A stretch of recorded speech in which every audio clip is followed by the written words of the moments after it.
Time to get you dialed into the biggest stories of the day. This is the Daily 10 with Matt Chernoff.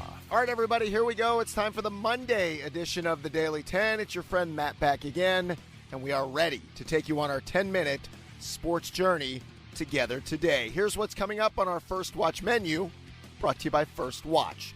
First Watch serves its entire menu 7 days a week, beginning at 7 a.m. for an early breakfast, all the way until 2:30 p.m. for a late lunch. And with summer here, now it's the perfect time to try their seasonal menu with some of their great options like the Strawberry Tres Leches French Toast or the Carnitas Breakfast Tostadas served with sweet summer corn to make every day feel like you're on summer vacation. Come visit First Watch at a restaurant near you in Metro Atlanta. Try their newest location in East Cobb on Johnson Ferry Road. It's complete with an outdoor patio and an indoor brunch bar. You can order online at firstwatch.com.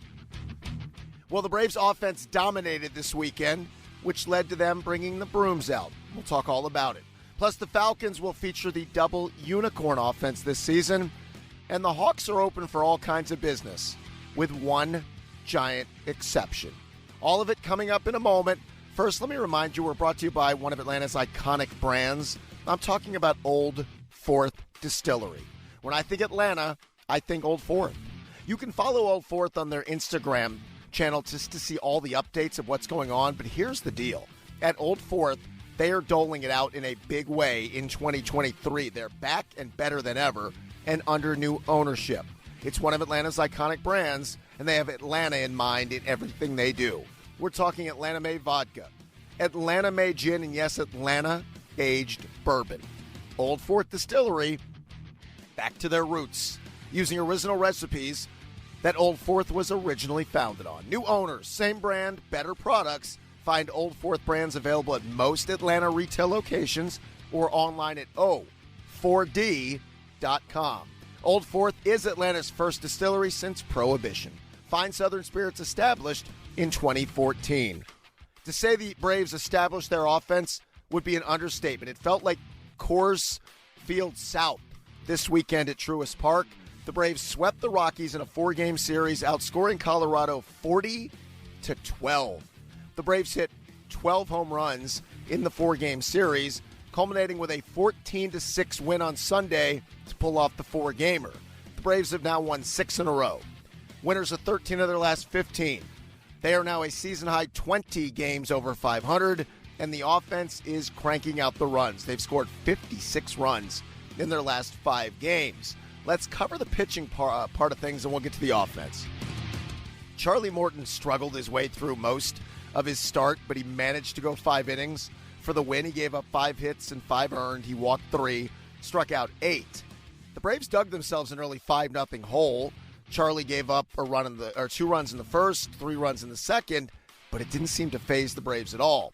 To the bullpen's credit, they did a good job of settling things down. The combination of Colin McHugh, Kirby Yates, Ben Heller, who's just a strikeout machine since coming up from AAA Gwinnett, and Raisel Iglesias, at that part of the game, held the Rockies the rest of the way to just 1 run.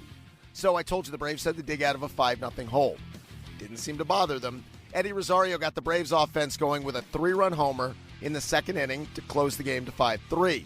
Eddie's now homered in 3 straight games. He's got 4 total home runs in that time. He had a big day yesterday, 3 for 5, the 2 homers, 6 RBI, which is a career high, and he paced the offense, but he wasn't alone. Michael Harris had another big day, 5 for 5, yes, a 5-hit game, the first of Michael's career, with a 3-run homer, a double, 3 RBI, and 3 runs scored. Michael Harris has raised his average over 80 points in the last 12 ball games because he's been on such a nice streak since being in that funk for most of the beginning of his season. Ozzy Albies had another big day hitting in the 2-hole. He was 3 for 5 with a 3-run homer and 4 RBI. Stop me if you've heard this one. Orlando Arcia, another multi-hit game, 2 for 5. He's hitting 341. I shake my head. Orlando Arcia is hitting 341. And Matt Olson, who has settled in, hitting 5th, was 2 for 4 with a couple of doubles and an RBI. So add the Braves' big offensive production today to their 10-2 victory on Saturday, where they played home run derby again. They hit 4 home runs in that game. Started with the Matt Olson grand slam, and Ozzy Albies homer, back-to-back jacks from Rosario and Arcia, and the Braves were off and running. The only downside of what happened Saturday was Sean Murphy had to leave the game with right hamstring tightness. Murphy's MRI showed some inflammation, but he is not going to go on the IL as of now. The Braves will give it a few days to see how it progresses. They have till Wednesday to backdate the IL if he needs to go on there. Now, Murphy told the AJC, quote, "It was mild to begin with. The MRI just kind of confirmed that it was mild. It's good. It's not great, but it's good considering the situation." So the Braves will be cautious with Murphy. I don't know if he'll go on the IL. There's a chance they want to be extra cautious. And because you have Travis d'Arnaud, it's the luxury to not have to rush Sean Murphy back. So the Braves recalled Chadwick Tromp over the weekend. He'll play the role of backup catcher. Charlie Culberson was optioned to Gwinnett.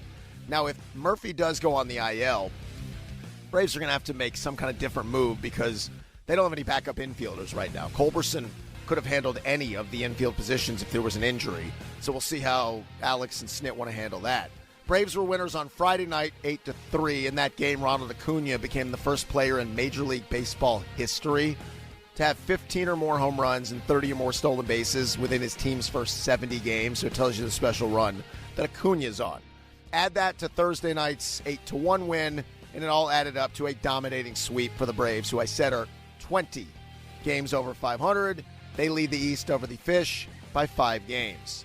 Braves will enjoy a day off today, begin a 3-game series tomorrow night in Philadelphia against the Phillies.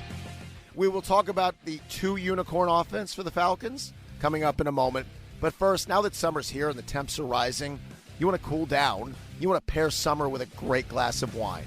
Nothing sounds more summery than bold notes of citrus, grapefruit, and pineapple. Doesn't that get the mouth watering? Well, that introduces the Sauvignon Blanc from Tribute Wines. Tribute Wines has figured it out, folks, and Atlanta folks like you and me are the ones who benefit with all their great selections, but most notably right now I want to brag on the Sauvignon Blanc, which was featured in Wine Enthusiast's Top 100 Wines of 2022 and ranked in the top 25 of super premium Sauvignon Blanc sales. And what does that mean? Well, it must mean the bottle of wine is $100, $150, or $200. No. A, you'll be blown away by the taste. The wonderful offerings that the Sauvignon Blanc and any of the Tribute Wines offer, but you'll love the price point. You don't have to break the bank anymore for a wonderful bottle of wine. Pair summer with the Sauvignon Blanc. Check out all of the Tribute Wines at your nearby Atlanta retailer. Check them out today. And again, look for the Sauvignon Blanc to get your summer off to the right start. The Tribute Wines, bold flavors, strong bonds.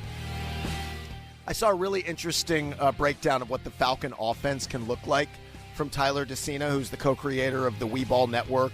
Neptune Scouting did a deep dive both at the film and the breakdown of the Falcons personnel. I wanted to go over some of this because I thought it was fascinating.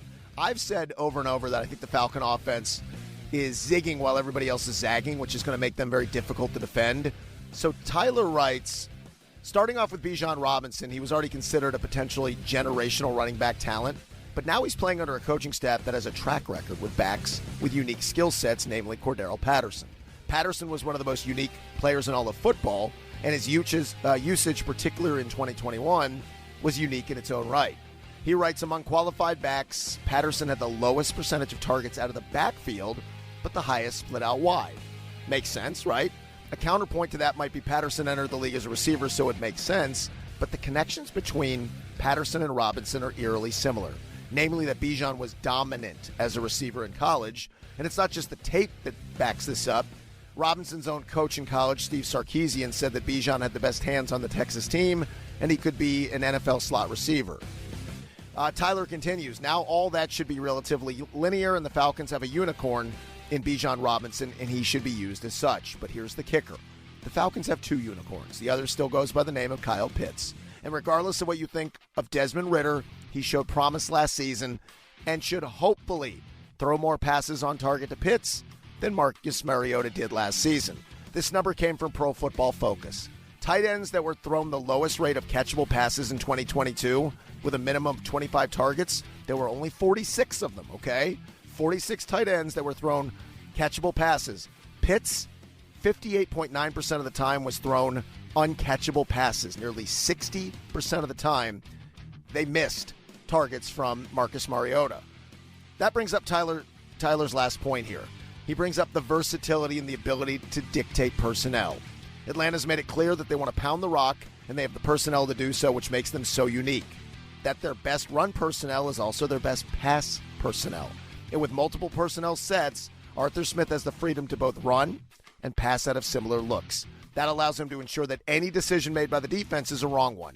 One, either defenses go heavy and the Falcons dominate mismatches and play action. Two, defenses go light and the Falcons pound the rock.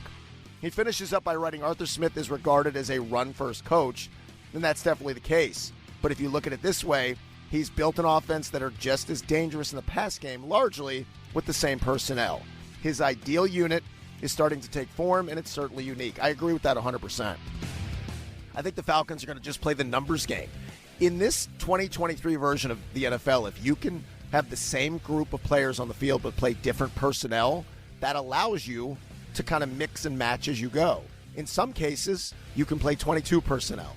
In other cases, the same group on the field can be 12 personnel, which is going to make defenses have to decide on the fly, and the Falcons can counter whichever way they want to go. It should be fun as we count down over the summer to training camp in the NFL season.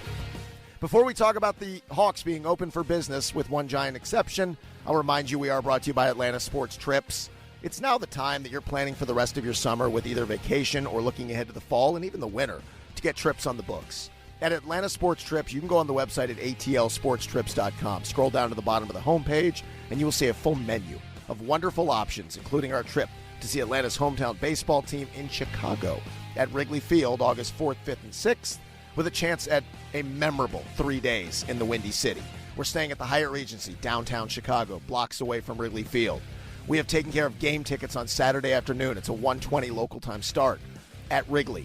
We've got a VIP tour to check out that beautiful ballpark Saturday morning, a meet and greet with you and Jeff Francoeur Saturday night, options for game tickets Sunday. It's going to be great. But it's also the time that if you're a Dogs fan, start booking these spots for our trip to see the Dogs in Nashville in October against Vandy and the Dogs in Knoxville against the Vols in November. The reason you book early with a $99 deposit, get the best game tickets, better hotel options and upgrades. The earlier you book, the better in both situations. You can go to atlsportstrips.com, use the promo code 680 to save $68 at booking right now. So it is NBA silly season, right? The draft is coming up Thursday. There's all kinds of rumors and deals. We already saw the big deal coming from Phoenix right now with the Phoenix Suns going big to try to make a move around Kevin Durant, and they've added Bradley Beal. In the deal, they give up Chris Paul and a couple of other assets to try to give them a chance to make a run at the championship. For the Hawks, they're not in that mode, but they're also in the mode they're trying to build more around Trae Young. And I say more around Trae Young. There are no Trae Young rumors that are real. I saw this from Jake Fisher, according to several NFL insiders. The Hawks have made it clear to other teams, which this is not mind-shattering, but this is clear. They are not trading Trae Young, who's under contract for 4 more years. He's 25 years old. There's no reason to trade him at this point till he asks out. But they will listen and probably engage on anybody else on the roster. It sounds like they don't want to trade DeJounte Murray, but again, he's only got a year left on his deal, so even that wouldn't shock me. But anybody else they would engage on, I really believe. Trading Clint Capella or John Collins or Bogey or DeAndre Hunter. Those feel like the most likely, but I guess in the right deal, Onyeka Okongwu or Jalen Johnson, even A.J. Griffin could all be had as part of trying to fill out the right trade. None of those guys, to me, it wouldn't shock me if any of them went in a deal.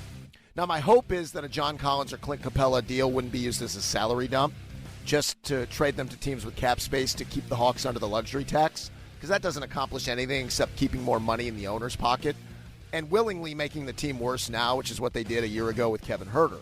So Jake Fisher had this note that the Hawks have been in contact, or I don't know, all these different. Pascal Siakam is on their radar, right? What does that mean? They're interested in Pascal Siakam, which is a very interesting player. He's only got a year left on his deal. And I guess he would fit nicely as a guy who could play with Trae. I don't know that you want Pascal Siakam being your 1, but here he wouldn't be that. He'd be a 1A or a 1B along with DeJounte Murray, which could be interesting. I don't know if it would work, but aren't we all at the point now where we realize something different than DeAndre Hunter, John Collins, and Clint Capella? It's time for that. It feels like this team has kind of reached whatever peak that they're going to with this group together. So whether it's Siakam, whether it's another wing, whether it's another big, I'm all for anything, not just to make a move, but to try something different, because I think you've reached the ceiling with this group. I don't think they're going to bring the whole group back together. Maybe it's one move or two moves. I just, again, hope it's not just for salary space to stay out of the luxury tax. They've been afraid to go to the tax. Let me change my wording. They've decided they didn't want to go to the tax. And that's been a Tony Ressler decision in years past. Right now, they're already over the tax with like 10 players under contract, so it's going to be a little tricky. That's where I bring up the salary dump that would frustrate me with a Collins or a Capella. If you're going to trade those assets, hopefully you get something back that can help the team this season. All right, if you guys would hit the subscribe button for me, wherever you're listening on your podcast platform of choice, and you'll guarantee you get this scintillating podcast every morning around 10 a.m. I will talk to you folks on the radio this afternoon at 2 o'clock in Atlanta on 680 The Fan. We'll be back here next week, taking a little time for vacation, a little R&R. But when we get back, you'll be able to dial in again to the Daily 10. Subscribe to the Daily 10 now and get the latest breaking news and biggest stories of the day every morning. Get more at 680thefan.com or subscribe on Apple Podcasts, Google, or wherever you get your favorite shows.